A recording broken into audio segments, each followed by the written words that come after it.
The Very Last Castle. Words by Travis Jonker, pictures by Mark Pett. In the middle of a town stood something you might not expect, a castle.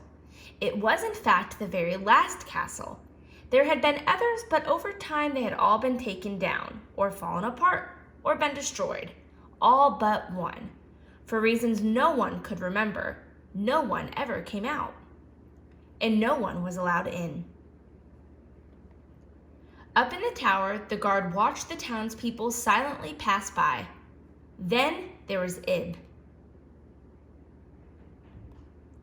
Every day she walked past the castle all alone.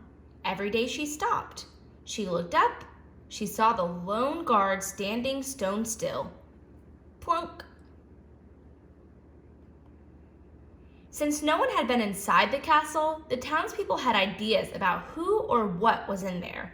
Snap, snap, snap. Monsters, said Miss Wicks. Thud, thud, thud.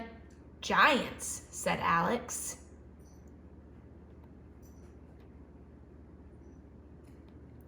Hiss, hiss, hiss. Snakes, said Ib's grandfather. Maybe it's something terrible, Ib thought one day, but maybe it's something else. Plunk. The next morning, Ib walked past the castle. She stopped and looked up at the tower. No guard. Ib had an idea. She floated across the moat, walked up to the door, and with all the strength she had, knock, knock, knocked. Hiss. Ib didn't stop running until she was sitting in her desk at school, scared and out of breath. Maybe Grandpa was right. She didn't tell anyone what had happened. Not long after, an envelope arrived. Inside was an invitation. Your presence is requested at the front gate of the castle on Sunday at noon. Everyone told Ib to stay away. Monsters, said Miss Wicks. Giants, said Alex. Snakes, said her grandfather.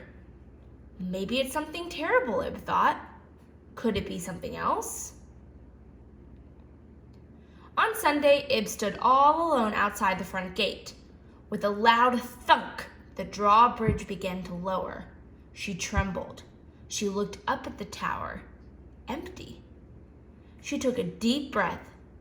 Slowly, Ib did something none of the townspeople had ever done. She walked inside. It turned out Miss Wicks and Alex had been right. There were monsters. And there were giants. But no snakes. Welcome, came a voice, a kind voice. It was the guard. He removed his helmet. He was much older than Ib had expected. I'm the last one left. May I show you around? For the rest of the day, Ib and the guard, his name was William, visited every corner of the castle. Before long, they were pruning near the Great Hall. Snap, snap, snap. And harvesting by the palace. Thud, thud, thud.